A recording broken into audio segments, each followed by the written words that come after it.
যে মাহে রমজানের গুরুত্ব এবং কিছু গুরুত্বপূর্ণ আমল নিয়ে আমি আপনাদের সামনে এসেছি। তোমরা রোজা পালন করো, তোমাদের রোজা ফরজ করা হয়েছে, আর এটা যদি পালন করতে যাই তাহলে আমাদেরকে মিথ্যা ছেড়ে দিতে হবে। আসসালামু আলাইকুম ওয়া রাহমাতুল্লাহি তাআলা ওয়া বারাকাতুহু নাহমাদুহু ওয়া নুসাল্লিমু আলা রাসূলিল কারীম আম্মা বাদ আউযু বিল্লাহি মিনাশ শাইতানির রাজীম বিসমিল্লাহির রহমানির রহিম ইয়া আইয়ুহাল্লাযীনা আমানু কুতিবা আলাইকুমুস সিয়ামু কামা কুতিবা আলাল লাযীনা মিন ক্বাবলিকুম লাআল্লাকুম তাত্তাকুন ওয়া ক্বালা আল্লাহু তাআলা শাহরু রমাদানাল্লাযী উনজিলা ফীহিল কুরআনু হুদাল লিন-নাসি ওয়া বায়িনাতিন মিনাল হুদা ওয়াল ফুরকান وقال رسول الله صلى الله عليه وسلم الصيام جنة فلا يرفث ولا تجهل وقال رسول الله صلى الله عليه وسلم الصيام لي وأنا أجزي به والحسنة بعشر أمثالها। সুপ্রিয় দর্শক শ্রোতা, আমি আপনাদের সামনে এখন যে বিষয়টি নিয়ে আলোচনা করতে এসেছি অত্যন্ত গুরুত্বপূর্ণ বিষয়, যে মাহে রমজানের গুরুত্ব এবং কিছু গুরুত্বপূর্ণ আমল নিয়ে আমি আপনাদের সামনে এসেছি। আমি যে আপনাদের সামনে তেলাওয়াত করেছি কোরআনের আয়াত, সেটি হচ্ছে সূরা বাকারার প্রথমটি হচ্ছে 178 নম্বর আয়াত, ইয়া আইয়ুহাল্লাযীনা আমানু, হে ঈমানদারগণ, কুতিবা আলাইকুমুস সিয়াম, তোমরা রোজা পালন করো, তোমাদের রোজা ফরজ করা হয়েছে, কামা কুতিবা আলাল লাযীনা মিন ক্বাবলিকুম লাআল্লাকুম তাত্তাকুন, যেমনিভাবে তোমার পূর্ববর্তীদের উপর রোজা ফরজ করা হয়েছিল যেন তোমরা তাকওয়া অবলম্বন করতে পারো। আমি আরেকটি কোরআন আয়াত আপনাদের সামনে বলেছিলাম, সূরা বাকারা 183 নম্বর আয়াত, শাহরু রমাদানাল্লাযী উনজিলা ফীহিল কুরআন, এই রমজান মাসে পবিত্র কোরআন আল্লাহ রাব্বুল আলামিন নাজিল করেছেন,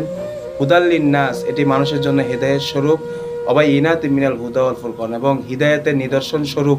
এবং সত্য মিথ্যার পার্থক্যকারী রূপে আল্লাহ রাব্বুল আলামিন এই পবিত্র কোরআন এই রমজান মাসে নাজিল করেছেন। আমি আপনাদের সামনে একটি হাদিস পেশ করেছিলাম, সেটি হচ্ছে ক্বালা রাসূলুল্লাহ সাল্লাল্লাহু আলাইহি ওয়াসাল্লাম সিয়ামু জুন্নাহ, সিয়াম হচ্ছে রোজা হচ্ছে ঢাল স্বরূপ, রোজা ঢাল স্বরূপ, ফালা ইয়ারফুস ওয়ালা তাজহাল, সুতরাং তোমরা কেউ অশ্লীলতা ছড়াবে না এবং মূর্খতা এবং মূর্খের মতো কাজ করবে না। আবার আরেকটি হাদিসের মধ্যে আল্লাহ রাসূল করিম সাল্লাল্লাহু আলাইহি ওয়াসাল্লাম বলেছেন আসসিয়ামু লি ওয়া আনা আজজি বি, সিয়াম একমাত্র আল্লাহ রাব্বুল আলামিন বলেছেন এটি আমার জন্য আর আমি নিজেই এর প্রতিদান দিব, ওয়াল হাসানাতু বিআশরি আমসালিহা, এটার যে প্রতিদান সেটা 10 গুণ পর্যন্ত বৃদ্ধি করা হবে। তা আমরা এই বিষয়টি নিয়ে কোরআনের আয়াত এবং হাদিস নিয়ে আমরা বুঝতে পারি যে আল্লাহ রাব্বুল আলামিন পবিত্র রমজান মাসে কতটা গুরুত্ব দিয়ে আমাদের মাঝে পাঠিয়েছেন। তা আমরা এই গুরুত্ব নিয়ে রমজান মাসের যে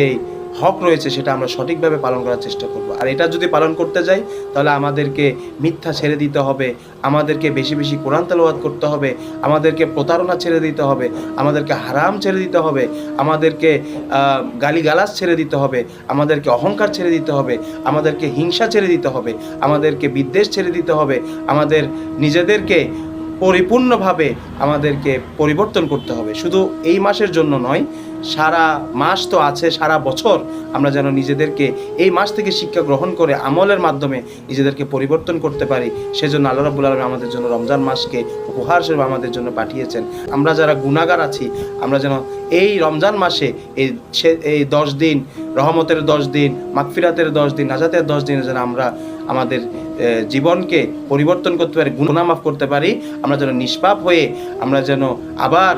একটা শিশু যেভাবে জন্মগ্রহণ করলে নিষ্পাপ হয়, আমরা যেন আবার নিষ্পাপ হয়ে ঈদুল ফিতরের নামাজ আদায় করতে পারি, সেজন্য আল্লাহ রাব্বুল আলামিনের কাছে আমি আপনাদের জন্য দোয়া করছি। আপনারাও দোয়া করবেন এবং নিজেদেরকে পরিবর্তন করার চেষ্টা করবেন। ওয়া আখিরু দাওয়ানা আলহামদুলিল্লাহি রাব্বিল আলামিন। আসসালামু আলাইকুম ওয়া রাহমাতুল্লাহি তাআলা ওয়া বারাকাতুহু।